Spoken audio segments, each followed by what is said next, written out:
Muscogee folklore? That's what the sisters talk about today on Granny's Front Porch. Join us as we review 2 videos on the subject.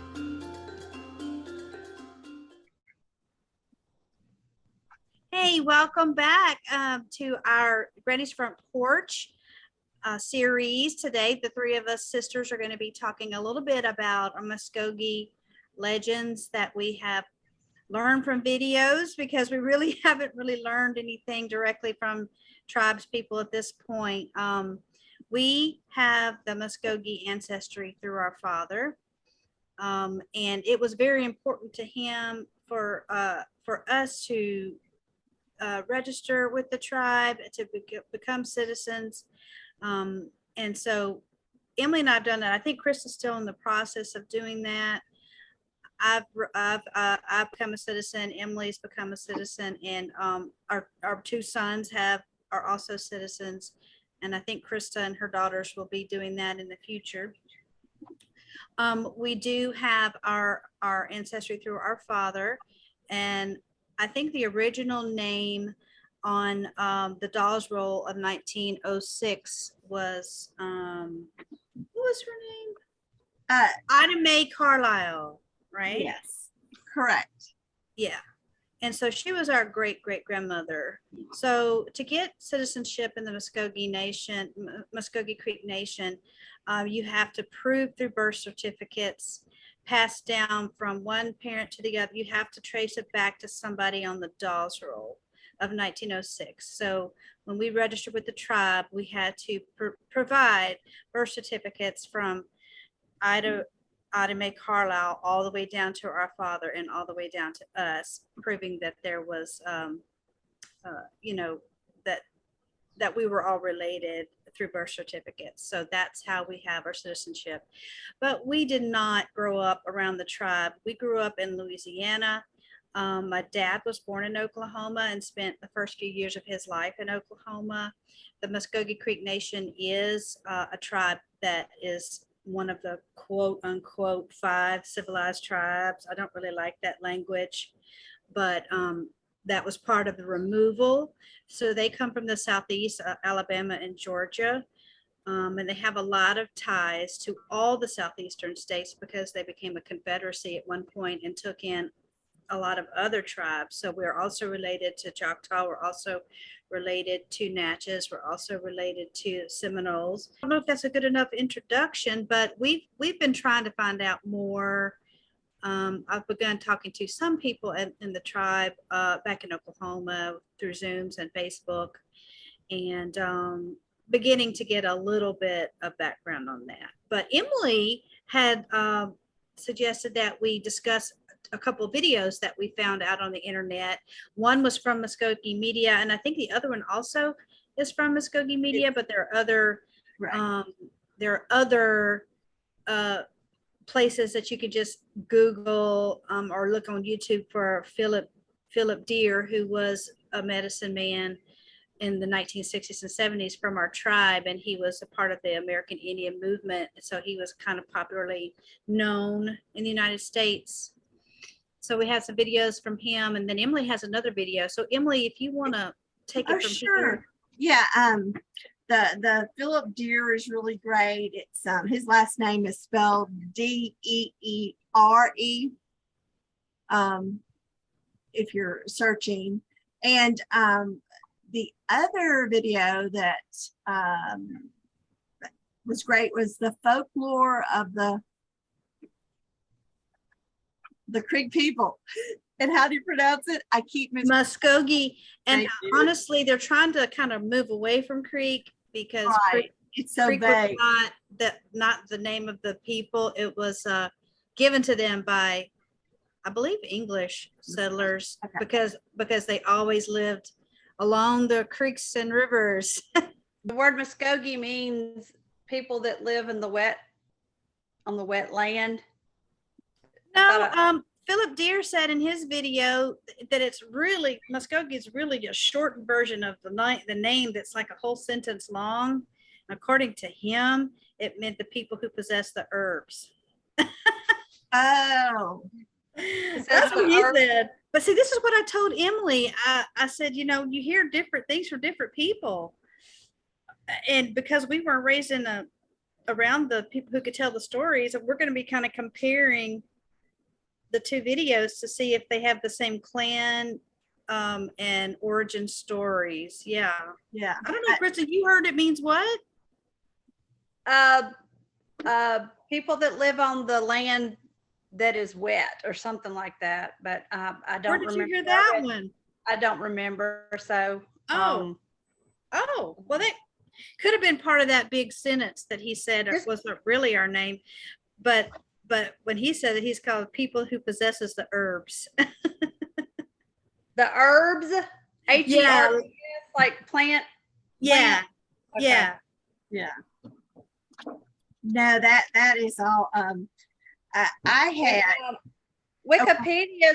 I was just going to say, Wikipedia says the 5 civilized tribes are the Cherokee, Choctaw, Chickasaw, Seminole, and Creek, Muscogee. Oh, cool. But Yeah, that sounds right. If that's right, I don't know. I watched a lot of videos, and probably some of the information overlaps. Some of it's all different because I also watched the Trail of Tears is really associated with the Cherokee. And I think by then the journey over from Alabama of the Muscogee. I watched a lecture from someone who shared that, and that was it wasn't at the exact same time that the Cherokee came over, but right. And I think I had read at one point there was more than one. Yeah. Like when the Muscogee were removed from Alabama, there was more than one. Some of them went voluntarily when they were asked to move, and then some of them were not voluntary.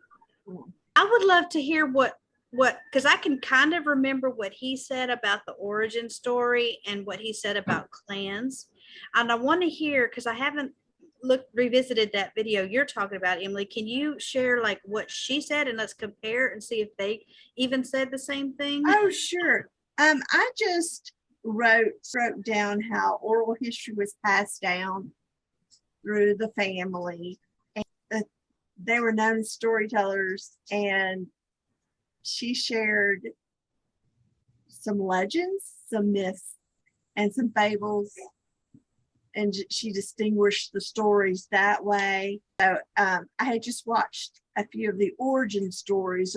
Those were the ones that I really enjoyed: the origins of the clan, and then the origins of the earth. Origins of the clan were born out of the earth itself. They crawled out as if they were ants from the earth, and I believe in the description of the story, they emerged where there were mountains. So I'm thinking it was in the west, and a firmament or a thickness, a fog came down on the earth, and all the people they couldn't see, and they was probably a well, I'm thinking of it's either the firmament from the Genesis time, or the time of, instead of rain, it was knowing the art. Or when the Antarctica stuff, not Atlanta stuff happened. Yeah, or something like that. Did you? Or the younger dryas. Well, so many natural disasters happened, and climate. I suspect. I wasn't there, so I can't prove it. The asteroid hit the. I don't know if y'all are familiar with the whole. I think it's called the younger dryas theory of was it 10,000 or 11,000 years ago? There's this sediment layer in the crust. I am not explaining this correctly. Something that Graham Hancock and a lot of other people kind of explored this theory. But the cataclysm, that's the word I'm trying to think of. Yeah. Many global cataclysms, I think, have happened over eons of time on the planet. So that could have been, any number of those cataclysms that Oh, but yes, meteors, comets, right. solar flares, After Atlantis. yeah, galactic wars. Well, they were all under that whatever Galactic War, and they mentioned the Master of Breath came and blew a wind in a clearing, and they were told, or they followed the sun to the east. They were told by the Master of Breath to follow that clearing, and then that brought them to the East Coast. And then the other groups of people who all traveled together, they kind of bonded. They gathered together and they said that they were going to treat each other as brothers and sisters. That's interesting because that kind of follows along with what Phillip Deere said, and I Found it. I haven't watched that in a long. You wanted to say something? Yeah. Oh, I found it. It said, it's the legend called the origin of the clans. Born out of the earth itself, they lived in far western lands. They called the mountains the backbone of the earth.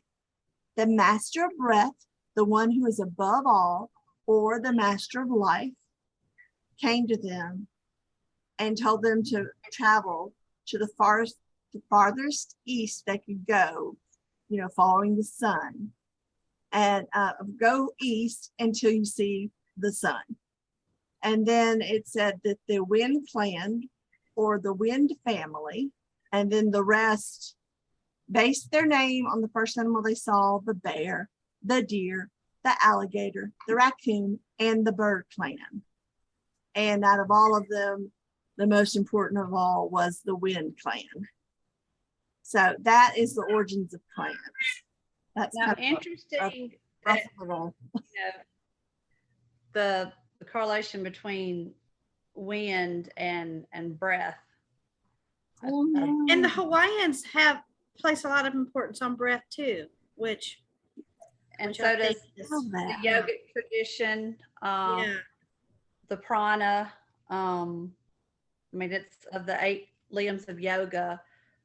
Pranayama is the fourth limb of the 8 limbs of yoga, and which brings that number 4 that Emily's going to talk about in a little bit. Which also the breath, prana, not only means breath in Sanskrit, but it also means life force and energy. Well, we can all go without food and water for longer than we can breath, right? that is true. That is true. But I wanted to just say, if this is an okay time, tell me if it's not. I don't want to break your train of thought. I wanted to tell you just what Phillip Deere said about it. Oh, go on, please. It was almost exactly what you just said. He said it was the Rocky Mountains.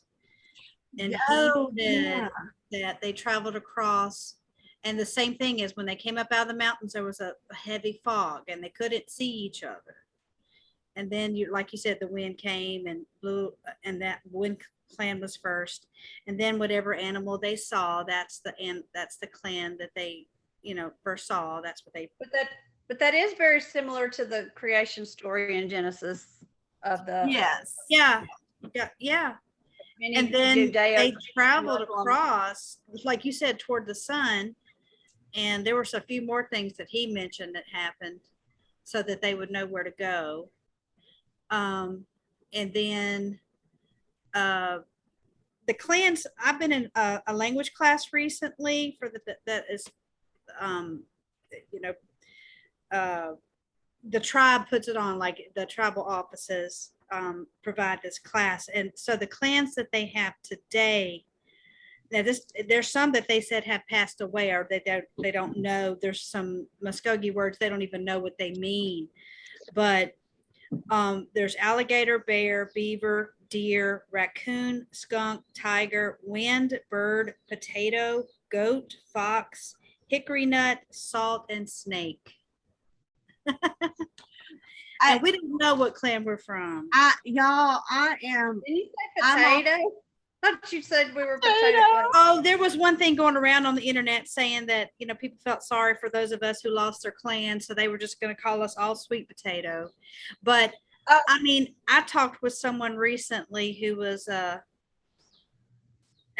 a stomping ground, and it's really sad, but people find it really hard because everybody wants to know what clan they're from, right? But the truth of the matter is, if your mother was not Muscogee, you have lost your clan. So we don't have a clan. Anybody that has been passed down through a mother will still have a clan. So we still have from Grandma Adams, any of her daughters would still have it, would still have a clan, and we can be daughters of our father's clan, but we ourselves don't have a clan. Our mother was not No, because she wasn't. And then also the tribal town, we come from Concharty tribal town, and tribal towns are like composed of groups of clans.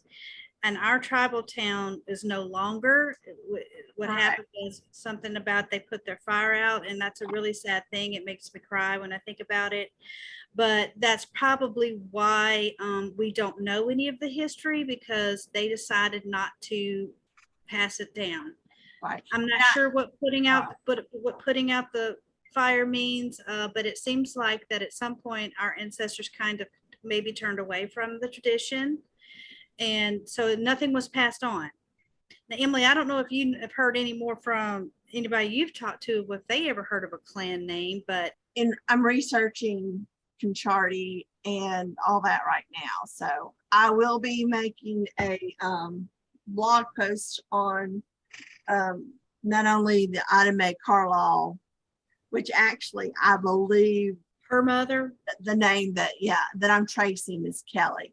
And now I'm going through census records for the Indians back in the 1800s. So I found different variations of K-I-L-L-I, all that. So I have to go, but it's great that we know what town. Oh, some people don't know their tribal town. So much easier. I mean, we have at least some knowledge. Yes, we know a lot more than Carlisle's mother, and she was a Kelly. Yeah. So I thought that her father was Wilson Kelly, but when I'm researching, I'm finding that I think that was her brother. Oh. And then I found her brother's, who I think is her brother, his father's name, but I can't find the father and Silva's name together. So it could be her brother, it could be her father, it could be that, and we don't know when they came over and who they came over with, and why did they put out the fire. I mean, I was in contact with some people in the Cultural Preservation Office who were very helpful at one point, and they told me that Concharty was a tribal town from Alabama, and when I did some research on that way back, it was called Concharty or Concharty. There's like 3 or 4 different pronunciations of the tribal town, and the spelling of it, like you said, Concharty is spelled multiple ways. Yeah, I found that. Sometimes it ends with an E, sometimes it ends with a Y. Some of the research I was able to find in Alabama at one time, it was Concharty, and it means something about red dirt. Something about it, because it was on a river bank. It was on, but also there is a Methodist church that I follow on Facebook that is a Concharty Methodist church, and I was told by someone in the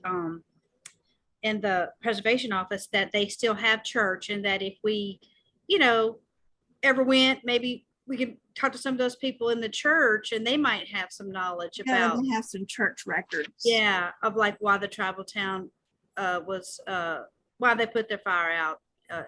But the guy did tell me that when a tribal town did put their fire out, that they often would, like our family kind of just turned away from it, I think. But then sometimes that they would join another stomp ground or another tribal town, right? If they wanted to keep up with the tradition. Well, things are passed down through the female line, I believe, right? So what I'm finding when I'm doing a lot of research during all this time of the land allotment and all that, that there was a lot of marriages outside of, you know, the name. And then I found that a lot of the women from the tribes were died young.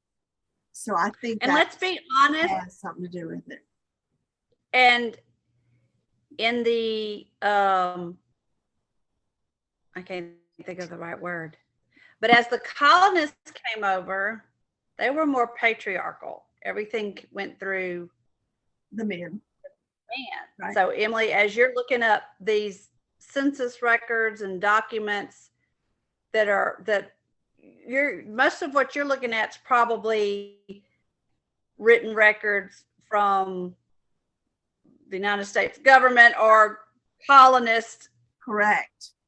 not written from the tribe. I mean, the tribal people may have been writing them, but it's all done through the Exactly. Well, Anglo-Saxon way of doing it. well, Daddy said that, you know, Daddy and one of our uncles used to go out to Oklahoma and they would go talk to relatives and try to find out some information.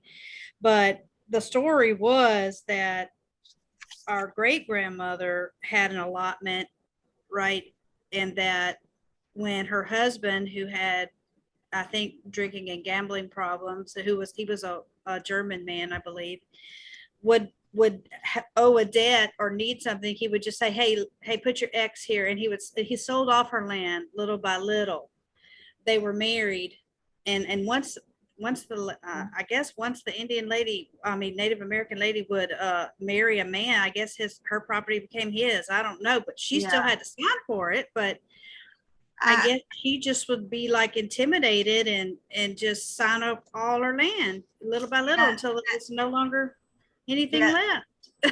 That is something I'm considering having a future talk about, but I'm researching it all right now. And of course, I've shared documents with you guys before that I've stumbled across. Like maybe that was a common practice. Yeah, Like but maybe men went out there looking for women with land and married them to get the land. right. I mean, that's really sad. Yeah, but also that can be a very deep subject. I want us to circle back to that at another time, though. Yeah. It's okay. I'm gonna put this going, Krista. I just wanted to ask Jennifer a question Sure. before we move on about the Concharty maybe being originally from Alabama. Did you know if that was anywhere near Moundville, that site? Oh, I don't remember, but I will say this. It gets very complicated because I don't know if Concharty was even an original. I don't know if it was, because see, when the Confederacy happened, when the Creek Confederacy happened, a lot of different Native groups moved into the Creek area for protection because they became part of the Confederacy. So we would have to find some really knowledgeable people who know about, because those movements, there was so much movement among, I mean, we don't know. And anything that's written record is written from the perspective of, I mean, if you could find, if we could find any relatives that knows the history, that'd probably be our best bet. Yeah. But or people from Concharty who had Concharty also might know more. The problem is nothing's going to be written. They don't like to write stuff. It's going to be orally. It was passed down orally, and so anything written from Native Americans are going to be in the last 200, right, 200 or 300 years, and influenced or by right. So the colonists. There are a couple of links. I'm going to write up a little post with this video. So just places where people may want to look, because all these things you're talking about, we may find some. I found some websites that I just haven't had a chance to go and really look through them, but I found a lot of free resources out there. that I'll link them if anybody wants to look, but that is my goal, is to research I'm trying to get us back to Alabama to see where. Yeah, like I said, the last bit of information I've been able to find is that Concharty out tribal town that was in Alabama. Oh, Krista. Well, I think I remember it was near Montgomery. if I circle back to the video for just a second, Go ahead. because in a way I want to pick up that Phillip Deere, he referenced God all the time as the creator. I mean, he referenced, and I see that was passed down to us because Dad referred to God as the creator a lot. Don't y'all remember that? He did. And I believe that was a passed down thing from his side of the family. So I thought that was kind of neat. You're just making me think of just different random things that pop out, but I've heard from various sources that because it was a matrilineal society, that the most important male in a child's life was the mother's brother. Oh, really? Brothers more important than the father. And like, since the women were kind of in charge of the land, that when there was a marriage, that man would go live with her family. Right. Oh, thank you, Jim, because that helps me with when I'm researching this, because I'm seeing the names of that look like they're siblings, a boy and a girl that look like they're siblings living in the same household past their 20s.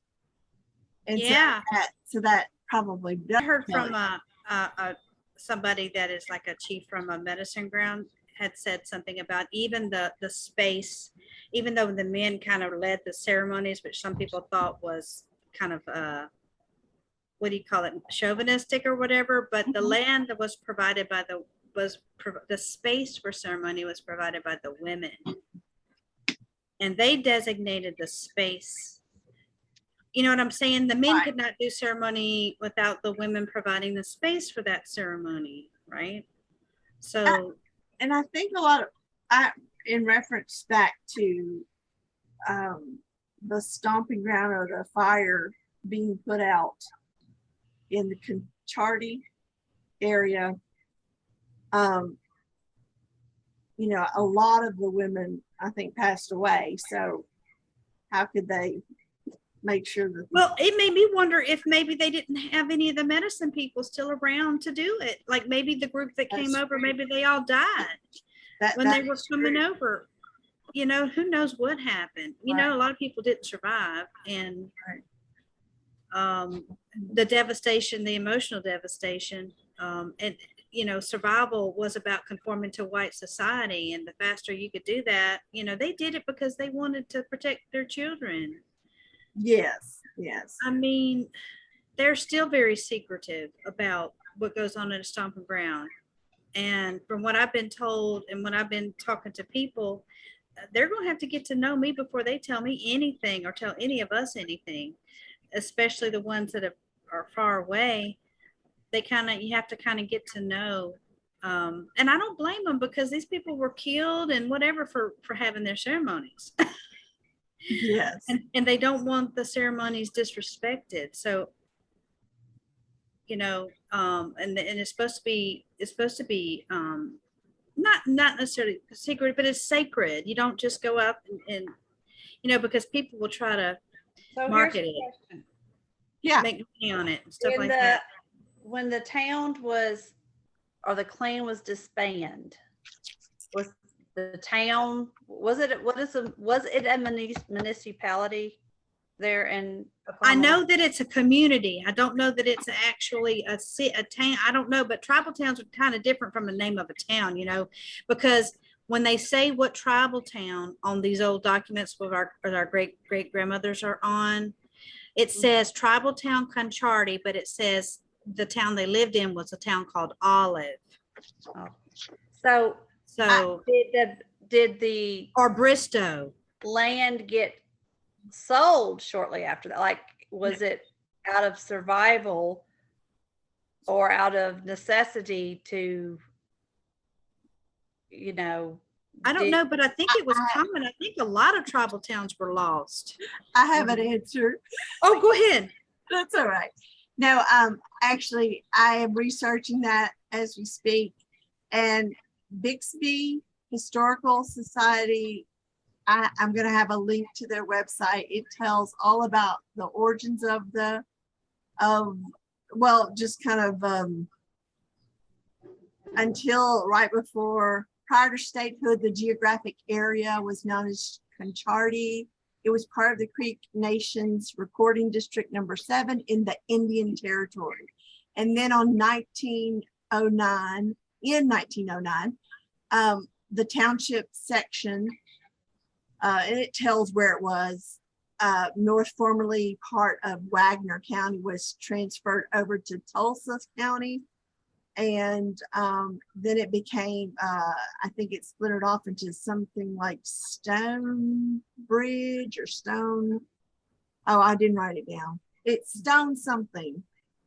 you know what? Stone- y'all, I'm gonna circle back real quick to I wanted to bring up this because I just love it about the wind. There was another story that she shared, and I think she called it a myth, and it's called the creation of land, and the creation story.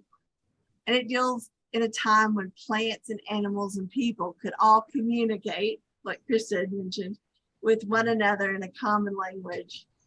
And I won't go into the story because you can just watch the video that I'm going to link. But it again talks about the firmament and, people, just how similar to the creation story, that 7 days of creation. But in its story, the number 4 is a sacred number to most tribes because creation was made in 4 days in the story, and that tribes really like the number 4 because of the 4 winds, which I really don't know much about that, and the 4 directions. And I thought it was cool that we had the 4 rivers. And why this site was so important here with the Troyville site. Yes. The sacred number 4. Yes. Those are my highlights of what I got out of those stories. So now y'all can go off on more tangents, or we can talk about Phillip Deere, some of his things too, which I really enjoyed. Chris, did you want to share anything from what you stood out to you if you had a chance to watch any of the folklore? No, we talked about that mainly. I just love the whole Master of Breath. I love that. Yes. Yeah. I mean, on a personal note, it resonates with me. But yeah, there's a lot going on with breath. Mm-hmm. Spiritually. But no, we can move forward. Another thing. Go on. Just say this: it was fun. This could be the whole other the little story about the little people. Oh, I love that. Yes, there is a story about the little people. I forgot what he called them, but you had mentioned before, Jennifer, that how you find pennies and stuff everywhere. And it made me think, oh, if little people are around here, they leave you pennies when you would find little gifts, or that $100 bill once that I found. Oh yeah. But they say when you're out walking in the forest, and if you feel something, hit your arm, that it could be them, shooting you with a straw or a blade of grass, it's the little people. And that when it's cold, they go and they find shelter in a squirrel's house, in a tree. That was really cute. I really enjoyed that. That story. That's something when I was little, I remember, I know we weren't really allowed to believe that would be true because that was fairy tale. That was even borderline, Mhm. off limit taboo things to even talk about. But I'm not saying I ever saw little people. I don't remember, but I just always felt like they were real. They felt real to me. The whole idea of little people. I used to love I Dream of Jeannie when she would get in the bottle, when she would be little, or any kind of TV show that had anything about Gulliver's Travels, anything with little people. Oh, It that's always yeah. So I don't know, but so that being part of that folklore video that you sent, I was tickled by that. would be. That was cute. Anyway. Yes, it seems like a lot of indigenous cultures have stories about Hawaii, people. because Hawaii has a Oh yeah, strong, Oh, that's and the right. leprechauns in Ireland, and oh yeah. Yes. The Menehune here in Hawaii. yeah, I Well, love it. I believe it. Yeah. um, I sometimes I took when I watched there's a Phillip Deere interview, which Krista, hopefully you will have a chance to. I'm sure I saw it a few years. I Sometime. saw a bunch of his stuff a few years ago, but I haven't revisited it. But he said people nowadays. Well, he was talking in this. I guess this interview was filmed in the 60s or the 70s, maybe. He says people they talk about death too much. You're and he says we as he calls the Indians, but he called himself an Indian, but we believe in a long life.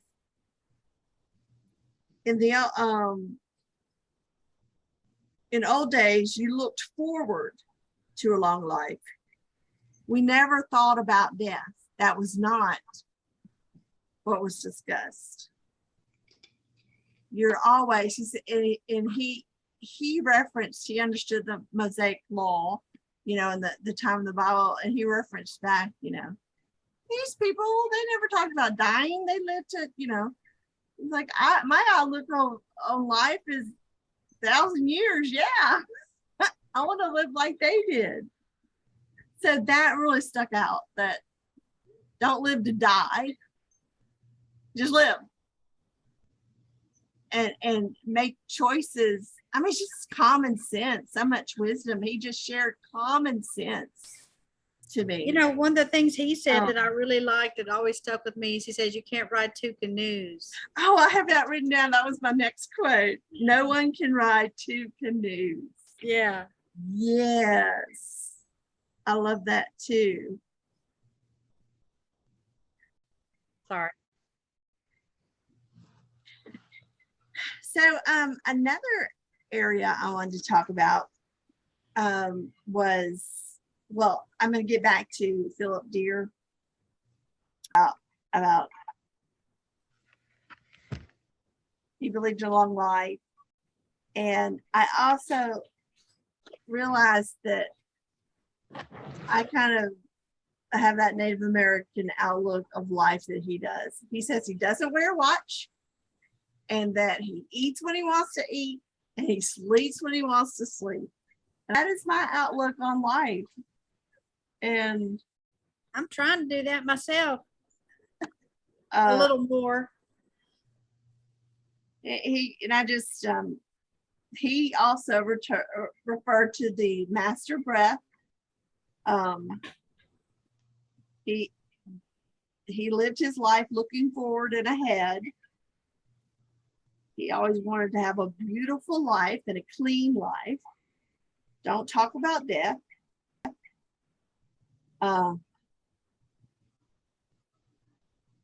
One thing I don't know if I can get behind is, he said,